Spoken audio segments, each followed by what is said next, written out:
La semana pasada, haciendo una breve introducción para entrar en el tema de hoy, ¿se recuerdan la semana pasada, en lo último que hablamos en Deuteronomio 16, estuvimos conversando del décimo, del diezmo, estuvimos hablando del diezmo y resumiendo, dijimos, ¿se acuerdan que en Israel, te acuerdan cuántos tipos de diezmo habían? 3 tipos de diezmo. El primer diezmo, ¿se acuerdan para quién era? Para los levitas y los sacerdotes, se separaban. El segundo diezmo era para la persona, ¿se recuerdan? Que lo comían en Jerusalén. No se sabe en cuál de las 3 fiestas. Y el tercer diezmo era para las viudas, los pobres, los necesitados. O sea que habían 3 tipos de diezmo. Y ninguno de los diezmos era en dinero. Todos los diezmos era la primicia, de lo cual la persona se sustentaba. ¿Se recuerda? El primer diezmo se llamaba Maaser. ¿Se acuerdan? El segundo diezmo se llamaba Maaser Rishon. Y el tercero, Maaser Aní. Aní quiere decir yo. Por eso decía mi diezmo. O sea que eran 3 diezmos que las personas separaban. Primero, para la tribu de Leví y los sacerdotes que vivían, no tenían tierra. ¿Se recuerdan cuando hablamos de eso? Vivían, su patrimonio era el culto. Segundo diezmo, era el mío. Que la persona sé qué cosa comía. No sabemos en qué fiesta de Israel se la comían. Se pensaba que era en una de los 3 grandes fiestas que subía Israel. Y el tercero, no tanto el de los pobres, era como el del indefenso. Pero fíjate que el diezmo era para las viudas y para los huérfanos. No era para los pobres, era para la viuda. ¿Por qué? Porque el sustento de la viuda, ¿quién era? El esposo, porque la mujer no trabajaba. Y el sustento del huérfano era el padre. Si faltaba el padre, o sea, quería decir, no mantengan vagos. Porque hay pobres que son pobres de profesión, que viven de los demás. No, es del indefenso, del que se queda verdaderamente, que no tiene de dónde proveerse. Eran los 3 diezmos que así Israel, ¿se acuerdan que dijimos que nosotros no estamos bajo la ley? ¿Que se puede cobrar el diezmo en la Iglesia Católica? Claro que se puede cobrar el diezmo en la Iglesia Católica, pero no podemos decir que eso es un mandato de Dios, porque estamos en una alianza nueva donde más que diezmo tenemos ofrenda, que la Iglesia lo llama mayordomía, lo llama la Iglesia, la ofrenda, la mayordomía. Y eso quiere decir que todos nosotros tenemos que proveer por las 3 mismas, y lo explicamos la semana pasada, por las 3 mismas razones que Israel diezmaba. Pero ya no estoy obligado por ley, sino porque me mueve el deseo que yo tengo de compartir con el Dios. Pero fíjate qué interesante, y con eso termino para pasar al tema que tenemos. Qué interesante. Primer diezmo, ¿para quién era? Para Dios. El segundo, para mí. Y el tercero, ¿sabes por qué? Porque si tú no provees para ti, para tu familia, tú no puedes proveer para los demás. Es muy interesante la forma que el Señor lo da. Si tú no provees para ti, para tu familia, tú no puedes ocuparte de la necesidad de los demás. Por eso el Señor provee en el Antiguo Testamento, en Deuteronomio, estos 3 tipos de diezmos con los cuales hablamos la semana pasada. Y entramos en el capítulo 18 de Devarim, del libro de Levítico, en el nombre del Padre, del Hijo y del Espíritu Santo. Amén. Y dice 18:9 de Deuteronomio, 18:9, cuando hayas entrado en la tierra que el Señor tu Dios te da, no aprendas a cometer abominaciones como las de esas naciones. No ha de haber dentro de ti nadie que se haga pasar a su hijo o a su hija por el fuego, que practique la adivinación, la astrología, la hechicería o la magia. Ningún encantador, ni quien consulte espectros, espíritus o adivino, ni invoque a los muertos.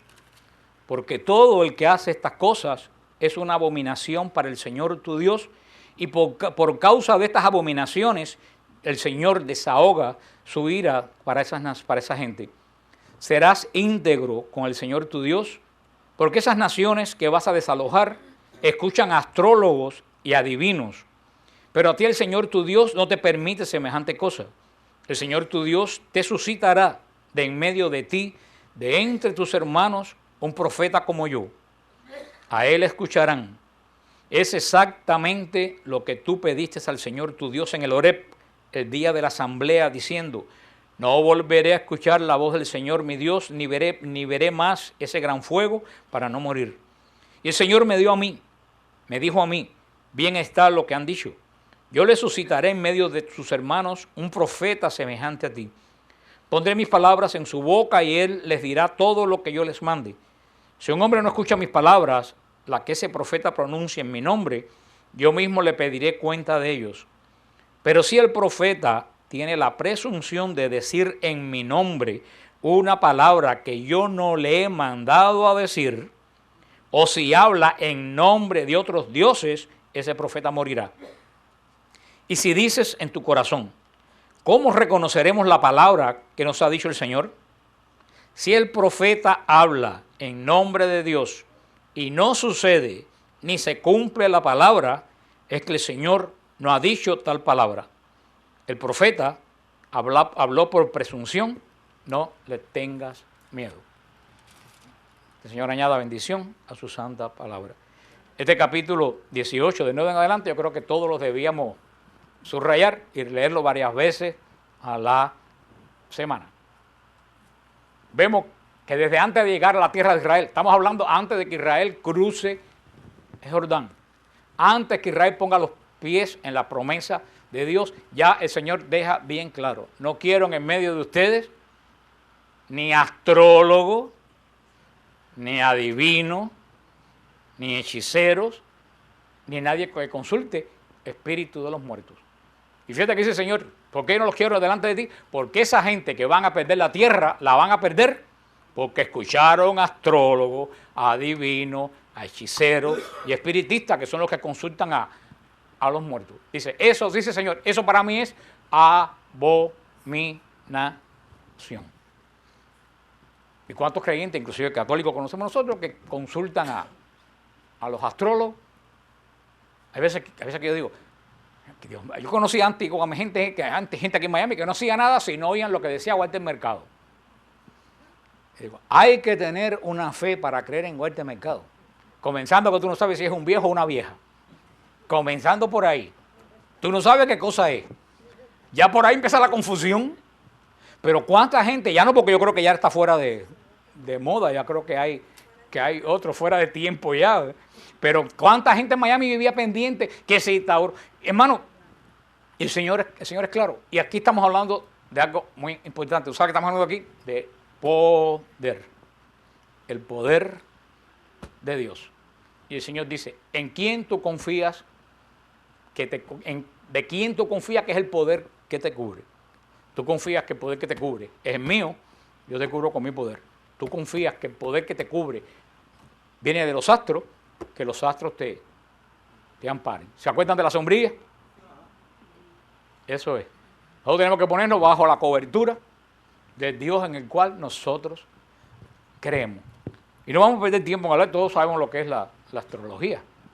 Pero es que la astrología, ¿qué cosa es la astrología? Buscar que tu futuro esté escrito en los astros. Mi futuro no está escrito en los astros, mi futuro está escrito en las manos de Cristo Jesús, que murió por mí. Además, fíjate tú qué disparate tan grande, que después que la astrología siempre ha habido astrología desde el antiguo Egipto, y en la Edad Media se perfeccionó un poco, pero cuando se hizo la astrología en Egipto y se hizo la astrología en la Edad Media, habían planetas como Plutón y como Neptuno que no se conocían, y se hizo todo eso sin esos planetas. Ahora aparecen más planetas, ¿y qué pasa ahora con estos planetas que aparecieron? ¿Acaso no habrán alterado un poco? Eso es, ¿tú sabes cómo se llama eso? Todo eso lo vimos de Génesis. ¿Tú sabes cómo se llama eso? A que nadie sabe la palabra. Una palabra muy sencilla. A ver, que comienza con I. Idolatría. Idolatría. Eso es lo que el diablo... ¿Qué cosa es idolatría? ¿Recuerdan? Poner lo que no es Dios en el lugar de Dios. ¿En quién está tu futuro? En Dios. Tú quitas a Dios y en manos de quién pones tu futuro? En los astros. Idolatría. Estás poniendo tu futuro en una criatura, no en el Creador. Además, que encasilla millones de gente en una misma actitud. Tú eres Géminis. Cada vez que te preguntan, ¿qué signo tú eres? Yo no soy un tarro porque nací en mayo. Cada vez que vienen a mí con esta, porque vienen católicos con la tontería. ¿Y qué signo tú eres? Como yo tengo fama de pesado, no me importa nada que diga. Yo digo, mi signo es la cruz. Ese es el único signo que yo reconozco. Aparte de la cruz, yo no reconozco ningún otro signo. Porque tú sabes, eso también lo que hace, eso hace que la gente los encasille en un modelo y Dios no hace a nadie igual. ¿Cómo se llama? Las huellas digitales de cada uno de nosotros? Totalmente diferente. Dios no hace a nadie igual. ¿Cómo Dios va a hacer a todos los Géminis exactamente igual? A mí nunca se me olvida, por ejemplo, el año de la corneta en el siglo pasado, yo trabajaba en Costa Line y yo venía, por supuesto venía bajando por Flagger, yo trabajaba en el downtown, oyendo el radio. ¿Qué te daban en el radio cada 5 minutos? Horóscopo. Y el horóscopo de Dios, que ese día a mí me iban a subir el sueldo. Y yo llegué a mi oficina y me fui a jefe mío, le dije, Walter Mercado acaba de decir que usted me va a subir el sueldo. Y él me dijo, pues dile a Walter Mercado que se acaba de equivocar. Y no me subió absolutamente nada. Y el Señor, eso es lo que es la astrología. Poner tu confianza en pedazos de piedra. Como decirle a la gente, yo no creo en los astros, yo creo en el que hizo los astros. Yo estoy por encima de eso. Hechicería, todos sabemos lo que es la hechicería. Miami está lleno de hechicería. En el Caribe se conoce como santería. Eso, aparte de ser una confusión, que todos conocemos de dónde viene la confusión. Pero ¿qué cosa es? Utilizar en vez del poder de Dios, el poder de las tinieblas. Es sencillamente eso. Porque obviamente no hay magia blanca y magia negra. Toda la magia no es de Dios. Nosotros creemos en el poder de Dios, no creemos en el poder de cosas. Y eso es lo que es. Y la santería es todavía más confusión, con todo respeto. Porque si alguien me dice a mí, yo creo en los dioses africanos, yo digo, fantástico, tú tienes el derecho de creer en quien a ti te dé la gana. Tú puedes creer hasta con una piedra es tu Dios y ponerle flores, eso es cuestión tuya. El hombre es libre de creer en lo que quiera. Ahora que me digan a mí que un Dios africano es un santo católico, eso sí es una confusión gigantesca. Y acabamos de celebrar esta fiesta, esta mártir, que yo les hablé la semana pasada, que yo admiro y quiero muchísimo, Santa Bárbara, una de las grandes e ilustres mártires de la iglesia. ¿Y qué ha hecho la santería? ¿Qué es lo que dice santería? Que Santa Bárbara es ¿quién? Chango. Pero todos ustedes tienen miedo de decirlo para que yo no les diga, ajá. Pero todos los cubanos lo sabemos. El cubano que diga que no lo sabe es un mentiroso. Exacto. En la santería, Santa Bárbara es Changó. Pero ¿qué resulta? Que Changó es el dios de la guerra, hombre. Es un dios masculino. ¿Y a quién se lo adjudican? A una mártir del cristianismo, que era una muchacha de 14 años. Ya tú ves que ya ahí hay una locura. Y todavía más locura todavía. Para los santeros, ¿quién es la Virgen de la Caridad del Cobre? Ochum. Es una diosa, la diosa de los ríos. ¿Y con quién está casado Ochum entonces? Con Changó. Entonces Ochum está casada con Changó, entonces la Virgen de la Caridad está casada con Santa Bárbara. Eso no es demencial desde el punto de vista de la lógica. Yo no estoy diciendo que el que cree en la religión africana tenga todo su derecho a creer en la religión africana, pero no mezcle. Eso lo pudieron hacer los esclavos a principio que llegaron porque no tenían instrucción. Pero no, hermano, eso no es, créanme que eso no es de gente de bajos recursos. La santería está muy bien instalada entre médicos, abogados y ahí en la alcaldía. Cada rato se echan polvo unos a otros. Hace 2 semanas le echaron polvo al administrador del condado y tuvieron que votar a las 2 mujeres que le echaron cascarilla por todo el escritorio. En el siglo XXI. Y el que hizo la cascarilla, ¿votaron a jefe? No, votaron a las que le echaron. Allá al lado había una botánica, ¿se acuerdan? Y la mujer de la pobre botánica salía todos los días, fuma. Y alguien le dijo, hermana, si tú tienes problemas, ve que vamos a orar por ti. Y nosotros reprendimos. ¿Y qué pasó a la botánica? Cerró, a mes y pico cerró.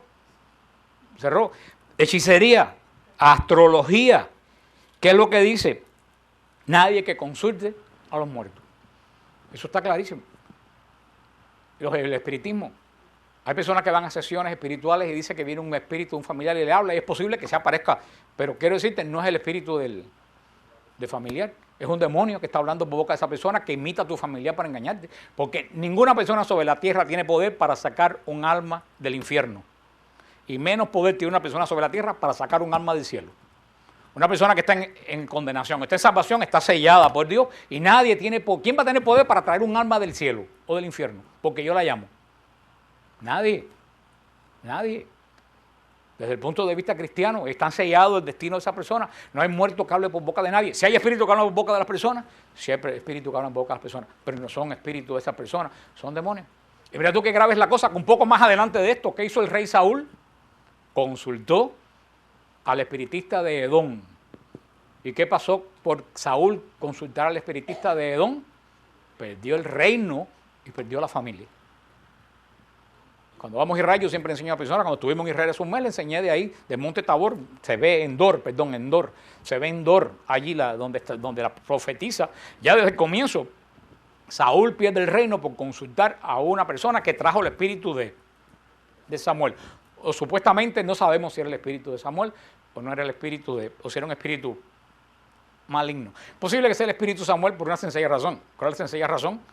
La redención no había sucedido. Todavía nadie estaba en el cielo y nadie estaba en el infierno. Posible que haya sido verdaderamente, porque en ese momento no estaba todavía sellado el destino de los creyentes. Puede haber sido un espíritu. Pero verdaderamente estamos relacionándonos con poderes que no son de Dios.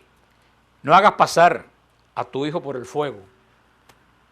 ¿Qué cosa es hacer pasar al hijo por el fuego? Eso lo he explicado varias veces.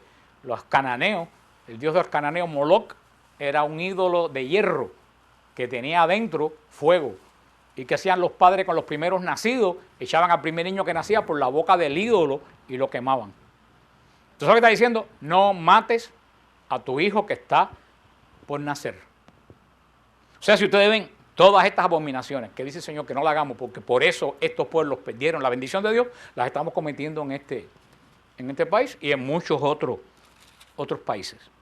Definitivamente la cuestión es bien grave. Y el Señor se lo dice, sé íntegro con el Señor tu Dios. Sé íntegro, camina delante de Dios. Y el Señor lo que está diciendo aquí es lo mismo que el drama que comienza en el paraíso en el Génesis. No adores a la criatura, adora al Creador. Todo lo que nos están vendiendo en el radio y en la televisión es para quitar la atención de Dios y ponerlo en una criatura. ¿Tú no ves cómo venden por ahí bálsamos que sirven para todo? Lo mismo te quita las hemorroides, que te hace salir pelo. Ustedes no han visto que te venden cosas que sirven para todo.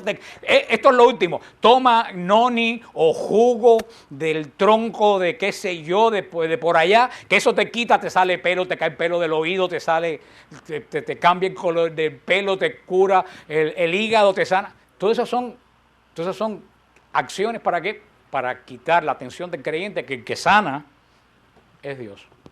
Todas esas pulseras para que tenga balance y te hablo por esta mano y no te caes porque tienes puesto un pulso de goma. Eso es quitar la atención de Dios y ponerlo en un amuleto. ¿Se acuerdan cuando la época de los cristales de cuarzo? Yo creo que eso cayó en desuso, yo creo ya. Pero todo el mundo andaba con su cristal de cuarzo. ¿Para qué? Para tener energía. Todo el mundo andaba, y una vez le dije a una persona que tenía un cristal de cuarzo, le dije, pero ¿por qué ese cristal te va a dar energía? Dice, porque el reloj, dijo, mira el reloj que tú tienes, tú sabes lo que me dijo, tú sabes lo que tiene el reloj adentro, un pedacito de cuarzo. Y es cierto, y ese cuarzo que tiene el reloj, ¿qué es lo que hace? Mueve el reloj, lo que entonces el cuarzo da energía. Entonces tú tienes un cuarzo porque el cuarzo hace caminar el reloj. Ok, entonces mete el dedo en el tomacorriente, porque el tomacorriente tiene más poder que a ver si te da poder meter el dedo en el tomacorriente. Por supuesto que no lo hizo, porque eres tonto, pero no bobo.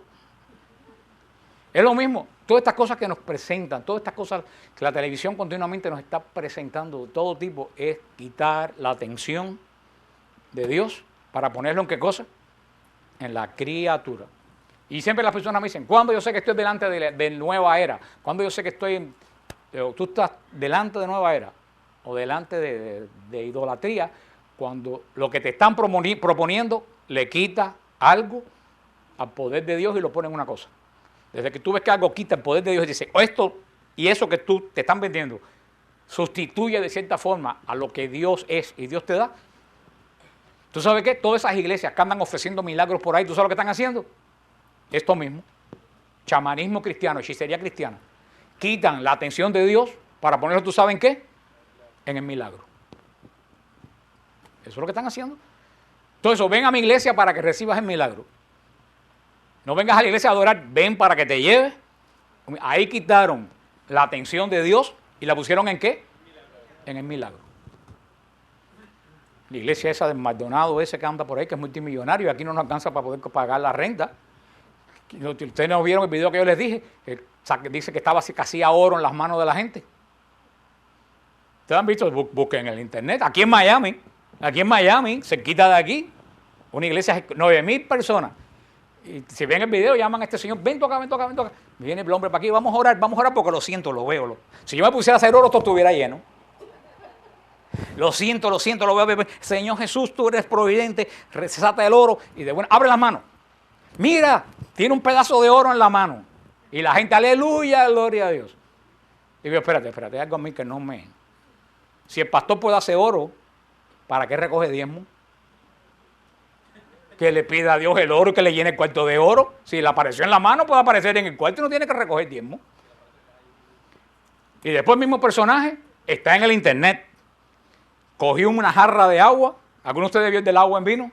¿Quiénes lo vieron? Para que vean que no es mentira mía. Bueno, búsquenlo. Aquí en Miami, no hace 20 años, hace 2 años, 1 año, cogió un vaso de agua, una jarra de agua y le dio otra jarra al mismo hombre del oro. Le dijo, ahora todo el mundo, fe, pon fe, más fe. Echó el agua en la otra jarra y el agua se puso roja. Mira, convertí el agua. La gente, aleluya. Parecía Kool-Aid. Primero no parecía vino. Ahora segundo, si él va a convertir el agua en vino, ¿por qué no la convirtió en la misma jarra que estaba? Porque tuvo que pasarla de uno para el... ¿Tú crees que hay necesidad de hacer eso para que la gente vaya y dé el diezmo? Eso es un insulto a la santidad de Dios. Pero ¿tú sabes qué? Hay 8,000 o 9,000 personas en esa iglesia. Porque eso es lo que la gente quiere. Que los entretengan. Espectáculo. Que los entretengan. Y no la sana doctrina. Y eso es lo que el Señor está advirtiendo. Porque también hay hechicería cristiana. Hay hechicería cristiana, tanto católica como de otros lugares. Cuando tú solamente te quedas en el milagro y no te quedas en el que hace el milagro. Que es lo que estamos grabando en el programa que sale el domingo que viene en Radio Paz. Que estamos hablando que la sanación sin la predicación es chamanismo. Tú no puedes orar aquí por sanación si primero tú no predicas la palabra. Porque el origen de la sanación es confirmar el poder de la palabra de Dios. Porque fíjate que no todo el mundo se sana. Se sanan algunos que confirman que eso que se predicó tiene poder. Que eso es lo que Padre Tardif siempre decía. Yo cuando llegue delante del Señor voy a preguntarle por qué unos se sanan y otros no se sanan. Porque después vienen estos ministros que andan por ahí por la televisión rompiendo el corazón. Aquí dicen, no, la persona no se sanó porque no tiene fe. ¿Cómo es posible que una persona que tiene cáncer y viene a un servicio de sanación no va a tener fe? Claro que tiene fe. Entonces le echan la culpa para como el enfermo que no se sanó por culpa de él. Estamos delante de un negocio, hermano, de chamanismo disfrazado de cristianismo. Y van los tontos como los ratones después de atrás de la flauta de Amelín. Porque eso verdaderamente eso es lo que la gente quiere. Y yo me acuerdo cuando yo ayudaba en Siervos de Cristo Vivo, que venía el Padre Tardif, toda la gente llamaba. ¿A qué hora comienza la oración de sanación? ¿Tú sabes para qué? Para esquipearse la predicación. Y llegar en el momento, no se dan cuenta que sin predicación no. Muchas veces las sanaciones comienzan desde que comienza la alabanza o comienza la predicación. Comienzan las sanaciones. ¿Ustedes vieron que Padre Tardif dar gritos, pujar gente? ¿Ustedes vieron alguna vez eso? Padre Tardif con una voz sencilla y suave. Decía, el Señor no es sordo. Decía, Señor, que estas personas que están aquí en el día de hoy sean sanadas en el nombre de Jesús. ¿Ya? Y ahí a andar, las muletas caerse. Hay gente que le grita al Señor como si el Señor tuviera necesidad de sanación porque se quedó sordo. Y hay que gritar bastante porque estamos tratando como los paganos le gritaban a los ídolos. Y el Señor nos alerta y nos alerta tremendamente. Y yo no creo que vamos a tener tiempo completo, pero vamos a comenzar. Nos alerta tremendamente el Señor aquí en Deuteronomio 18. ¿Contra qué cosa? Los falsos profetas. Los falsos profetas. Dice, si un hombre no escucha mis palabras, la que ese profeta pronuncia en mi nombre, yo mismo le pediré cuenta de ellos. Pero si el profeta tiene la presunción de decir en mi nombre una palabra que yo no le he mandado a decir, o se habla en nombre de otros dioses, ese profeta morirá. Ahora viene lo que nos sirve a nosotros. Dice Moisés, y si dices en tu corazón, ¿cómo reconoceremos la palabra que no ha dicho el Señor? Y contesta Moisés, si el profeta habla en nombre de Dios y no sucede ni se cumple la palabra, es que el Señor no ha dicho tal profeta. El profeta lo ha dicho por presunción, no le tenga miedo. El Señor nos habla desde antes de la entrada en el reino de Israel, en la tierra que el Señor da por promesa, nos habla que estemos alerta contra ¿qué? Contra los falsos profetas. Hermanos, estamos llenos de falsos profetas. Afuera, ¿y tú sabes cuáles son los más peligrosos? Los de adentro son los más peligrosos, porque esos vienen disfrazados de católicos. Dice bien claro el Señor, tenemos una regla, no todo el que dice que habla de parte del Señor se va a cumplir. Dice el Señor, ¿cuál es la regla? Si el profeta dice algo de parte de Dios y no se cumple, dice, el profeta habló por presunción. ¿Qué dice el Señor? No le tengan miedo. Habló por presunción. Inclusive las personas que tienen don de profecía, las personas que en el Espíritu Santo le da don de profecía, porque es un don del Espíritu Santo, tienen que tener cuidado de no hablar por presunción.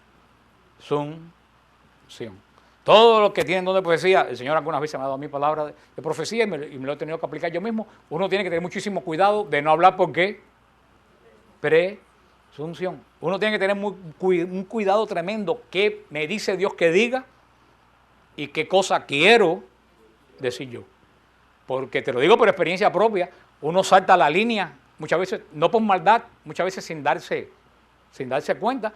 Como hasta ahora todo lo que ha dicho, pues se cumple, yo creo. Tú tienes que saber, esto que digo yo que creo, ¿es que lo deseo yo que pase o es que Dios lo puso en mi corazón? Hay que tener mucho cuidado. Yo puedo decirle, qué sé yo, a cualquiera, tú vas a tener un hijo varón, un ejemplo, pero se lo puedo decir como un deseo, ¿no? Tú vas a tener un hijo varón. Yo deseo que tú tengas un hijo varón. Eso es hablar uno humanamente. Ahora si yo digo, el Señor me dice que tú vas a tener un hijo varón, ten cuidado. No miro para ningún lado. Ten cuidado. ¿Tú me entiendes lo que le digo? Uno tiene siempre que aclarar si lo que tú estás diciendo es una idea tuya, pero hay gente que lo primero que te dicen, dice, cuidado cuando tú dices el Señor. Porque tú puedes estar hablando por presunción. Y eso lo dijo Moisés a Israel antes de entrar en la promesa de Dios. Pero el Señor, antes de entrar en la promesa de Dios, de la nueva alianza, nos lo dice. Mira lo que dice San Mateo 24. San Mateo 24, versículo 10. Entonces, muchos sucumbirán, se traicionarán y se odiarán los unos a los otros. Aparecerá una multitud de falsos profetas. ¿Qué es lo que dice que va a aparecer? Uno o dos en la esquina. Una. Pon el radio, el televisor y ve cambiando. ¿Qué es lo que hay? Una multitud de falsos profetas que engañarán a muchas gentes. Al aumentar la maldad, el amor se enfriará en mucho. ¿Qué es lo que está pasando? Muchos falsos profetas y muchas familias que llegue ese mensaje divididas unas contra amistades, divididos uno contra otro. Porque el pastor de mi iglesia dice que tú eres un idólatra, que tú. Pero el que persevere hasta el fin se salvará. Lo que he dicho hasta ahora, fidelidad. Dice en el versículo 24, Mateo 24, 24, porque aparecerán falsos mesías y falsos profetas que harán milagros y prodigios asombrosos, capaces de engañar, si fuera posible, a los mismos. Miren, dice Cristo en el versículo 25, por eso los prevengo. ¿Qué dice el Señor? Esos profetas que van a abundar, ¿tú sabes lo que van a hacer? Milagros y prodigios. No milagros y prodigios, ve lo que dice, grandes milagros y prodigios. Dice Cristo, por eso los prevengo. No, vente a mi iglesia, porque en mi iglesia nada más que hay milagros, un milagro tras milagro. Que en tu iglesia haya milagros no quiere decir que Dios esté allí. Porque el Señor dijo que los falsos profetas van a hacer, no milagros, ¿qué cosa? Grandes milagros y prodigios. Que hay un milagro en una iglesia no es señal de que Dios está ahí, ni que esa iglesia está correcta. Si está en el orden de Dios es lo que está correcto. Fíjate lo que dice el versículo 25, es tremendo. Por eso los prevengo. Hechos 20:39. Hechos 20:39. Dice también la palabra de Dios. Porque yo sé, después de mi partida, entrarán en medio de ustedes lobos rapaces que no perdonarán al rebaño. Y de vosotros mismos se levantarán hombres que hablen cosas perversas para arrastrar tras sí a los discípulos. Fíjate lo que dice, ya está hablando San Pablo en los apóstoles en Hechos 20. Dice que van a aparecer entre nosotros mismos lobos que se van a llevar a los discípulos de la iglesia. ¿Cuántas veces me han tenido que llamar aquí en Miami? He tenido que yo formar pleito, porque en un grupo que llevo yo diciendo por años, y aquí hay testigo de eso, esa persona que está en ese grupo es protestante. Esa persona que está en ese grupo es protestante. No, pero si es un doctor, esa persona que está en el grupo que es doctor es protestante. Sí, porque ser doctor, pues ya parece que es sello de infabilidad. ¿Entonces han terminado la cosa? Que ha cogido, se ha llevado una pila de gente para Alfa y Omega y para otras iglesias. Y eso no ha pasado una vez, ha pasado 3, 4, 5, 6 veces en Miami. Una vez yo tuve que ir a señor Newman, que había un problema en el grupo, porque habían unas protestantes que no dejaban hablar de María en el grupo. Yo decía, esa gente son protestantes. Y por supuesto, ¿a qué me invitaron? ¿De qué tema me invitaron a mí a hablar? Y hablé de María. Entonces, ¿cómo terminó la cosa? Que tuvieron que sacarme con entre 3 o 4 cortados porque estaban esperando afuera para darme golpe. Pero no volvieron más, porque yo se lo dije, ustedes en este grupo y en esta iglesia sobran. Y lo desenmascaré delante porque me empezaron inmediatamente a boicotear la charla. Lo dice, van a venir gente entre nosotros para arrastrar tras sí, porque eso se lo llevan a hacer otra iglesia. Primera de Timoteo 4, del 2 al 4. Primera de Timoteo, capítulo 4, versículo 2 al 4. Empero, el Espíritu dice manifiestamente que en los venideros tiempos algunos apostatarán de la fe, escuchando a espíritu de error y a doctrina de demonios, que con hipocresía hablarán mentira, teniendo cauterizada la conciencia. Fíjate lo que dice Timoteo. Cuando dice Pablo a Timoteo, ¿qué cosa? Que dice que el Espíritu dice que en los tiempos venideros. Dice San Pablo, no ahora, Timoteo, en tiempos futuros van a venir gente que van a apostatar, se van a ir de la verdadera fe. ¿Por qué? Porque escucharon espíritu de error y doctrina de demonio. No lo digo yo, lo dice San Pablo. Primera de Timoteo, capítulo 6. Primera de Timoteo, capítulo 6, versículo 3. Si alguien enseña otra cosa y no se atiene a los preceptos saludables de nuestro Señor Jesucristo, ni a la doctrina que es conforme a la piedad, es un ignorante y un orgulloso, ávido de discusiones y de vanas polémicas. De allí nacen las envidias, las discordias, los insultos, las sospechas malignas y los conflictos interminables, propios de hombres mentalmente corrompidos y apartados de la verdad, que pretenden hacer de la piedad una fuente de ganancia. Sí, es verdad que la piedad reporta grandes ganancias, pero solamente si va unida al desinterés. Más claro que esto, nadie puede hablar. Dice San Pablo, si alguien no se atiende a lo que se ha predicado, a la piedad que se ha predicado desde la época apostólica, que dice es un ignorante y un orgulloso. Y dice, ¿cuál es la característica del ignorante y del orgulloso? Lo dice aquí clarísimo, está ávido de discusiones y vanas polémicas. Está ávido ¿de qué? De discusiones y vanas polémicas. Cada vez que yo te encuentras con un hermano de una secta de esa, ¿qué es lo que surge inmediatamente? Una discusión y una polémica. No hay forma humana que tú puedas convivir en paz y tener un almuerzo en la familia en paz cuando vive esa persona presente, porque inmediatamente se forma polémica y discusiones. espíritu de polémica. Esa gente arranca así en un espíritu de división. De ahí nacen envidia, discordia, insultos y sospechas. Lo que vemos en muchas de nuestras familias, que cae una gente de esa y ya empiezan las sospechas, ya empiezan los insultos, y tú eres esto, y tú eres aquello, y tú eres un idólatra, bota a la virgen esa que tienes ahí. Ese es un ignorante ávido, ávido. Quiere decir que están desesperados. ¿Por qué? Por discusiones y polémica. Por eso ya yo no discuto con ningún protestante. Yo me dedico a enseñar a los católicos para que no se confundan. Porque me he dado cuenta que esa polémica no lleva a ningún lugar. Primero, para que haya un diálogo, tienen que haber dos personas. Una que hable y una que escuche. Si hay una persona que no escucha, no hay diálogo. Y esa gente no te escucha. Porque tú le explicas algo y te salen con algo que no tiene nada que ver con lo que tú le estás diciendo. No quieren oír. Y dice, propios de hombres corrompidos que pretenden hacer de la piedad una fuente de ganancia. Dice, quieren hacer de la piedad, oigan esto, una fuente de... Y dice Pablo, sí es verdad que la piedad reporta grandes ganancias, pero pone la condición, cuando va unida al desinterés.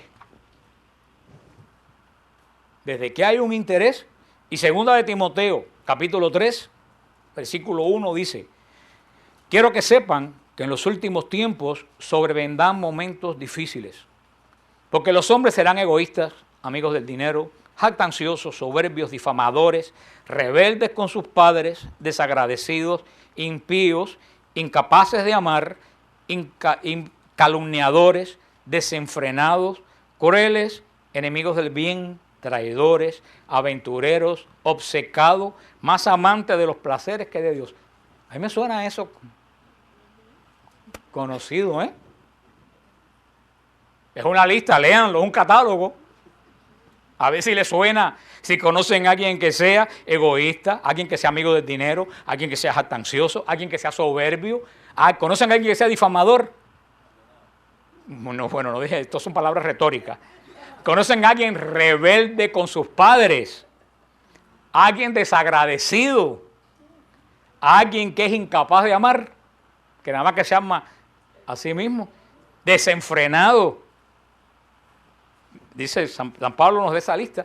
Dice, y aunque harán ostentaciones de piedad, carecerán realmente de ella. Dice San Pablo, apártate de esa gente. Aunque hagan ostentación de ¿qué? De piedad. Apártense. Si una persona hace ostentación de piedad y rompe 2 panderetas al mes y los rosarios se le desgastan en las manos y se llena de escarcha y va con alguna de estas listas que acabamos de decir, ¿qué dice San Pablo? Apártate de ella. Eso es lo que dice. Ostentación de piedad. Dice en el versículo 6, así son los que se introducen en los hogares, seduciendo a mujeres frívolas llenas de pecado, que se dejan arrastrar por todas clases de pasiones. Esas que siempre están aprendiendo, pero nunca llegan a conocer la verdad. Eso no lo dije yo, lo dijo San Pablo. Pero para que nadie se ofenda, vamos a quitar las mujeres y vamos a hacerlo en sentido, porque hoy en día se aplica a todo el mundo. Podemos decir, esos que se introducen en los hogares, seduciendo a la gente, que se dejan arrastrar por toda clase de pasiones, esos que siempre están aprendiendo, pero nunca llegan a conocer, esos que se introducen por las casas. Mira, aquí tengo la atalaya en el día de esos que se introducen, los que vienen a las casas de nosotros, dice, arrastrarte así a gente que siempre están aprendiendo, pero que nunca llegan a conocer nada. Cuando ustedes conocen que andan la vida entera tratando de aprender aquí con los mormones, con la nueva era, con los testigos de Jehová, con la iglesia tal, siempre están buscando y nunca terminan de poner el huevo. Dice 2 de Timoteo 3:13, mas los malos hombres y los engañadores irán de mal en peor, engañándoos y siendo engañados. Eso es tremendo lo que dice 2 de Timoteo 3:13. 2 de Timoteo 3:13 dice, esa gente estarán siempre engañando y siendo engañado. Es una cadena. Tú engañas y a ti te engañan. Y tú sigues engañando y a ti te siguen engañando. Dice en Tito, la carta a Tito, capítulo 3, versículo 9. Evita en cambio las investigaciones insensatas, la genealogía, las polémicas y las controversias. Todo eso es inútil y vano. En cuanto a los que crean divisiones después de una primera y segunda advertencia, apártate de ellos. Esto es lo que dice San Pablo. Evita las investigaciones y las polémicas insensatas de controversia y de genealogía. Dice San Pablo, evita todo eso. Evita esa contienda continua en que te envuelven. Dice que esa gente buscan que le halaguen los oídos y se apartarán de la verdad para escuchar cosas fantasiosas.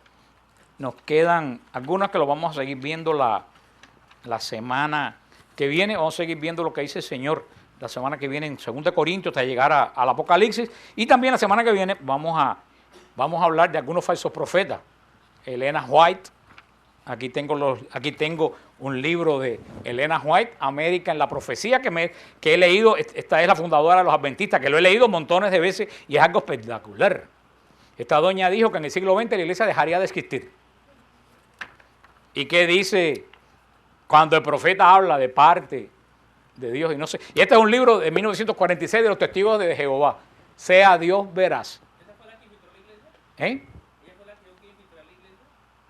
No, esa fue Elena Blavatsky. Esta es la que fundó. Y tenemos algunos datos de algunos falsos profetas que tenemos por aquí, por algunos lugares. Eso seguimos con esto la semana que viene. Si el Señor quiere, vamos a seguir estudiando esta ley del profeta, que es muy importante para hoy en día. Iremos avanzando un poco con el Deuteronomio, porque lo que viene ahora es la repetición de la ley que ya estudiamos en Números y estudiamos en Éxodo, y ya pronto estamos terminando el Deuteronomio. Antes de terminar, le voy a decir algo que me enteré, algo que esta semana me compartieron, yo estuve investigando y es cierto, y es algo verdaderamente espectacular, que tiene que ver con la Inmaculada Concepción y con la ciencia. Hoy yo me enteré y lo he confirmado por varios médicos, algo que yo no sabía. Dice que cuando una niña es engendrada, que siendo todavía un nada, desde que se define, en la primera fase, en que se define el ser humano femenino que está ahí, dice que ya lo que van a hacer los ovarios tienen toda la cantidad de óvulos que van a ser fecundados cuando esa niña sea mayor. ¿Tú sabes lo que quiere decir eso? Que cuando María fue engendrada, ella tenía ya en ella los óvulos con que Cristo se iba a engendrar. Y por eso ella tuvo que ser desde el primer momento preservada del pecado, porque los óvulos de los que Cristo se iba a engendrar no podían tener contaminación de pecado. Pero yo no sabía eso. Mira tú como cuando la iglesia dice algo, hasta la ciencia después eso para que lo usen, para que ustedes sepan. Eso es una prueba científica de por qué María tiene que ser inmaculada desde el primer momento de su concepción. Porque él dice, no, pero si Cristo va a nacer 14 años después, ¿qué tiene que ver? No, es que desde el engendramiento de la mujer ya están definidos lo que van a ser los óvulos con que va a fecundar cuando se desarrolle. Así que la verdad que yo me intereso y gracias, Señor, de verdad que cada vez tú confirmas más lo que nosotros creemos por montones de lugares.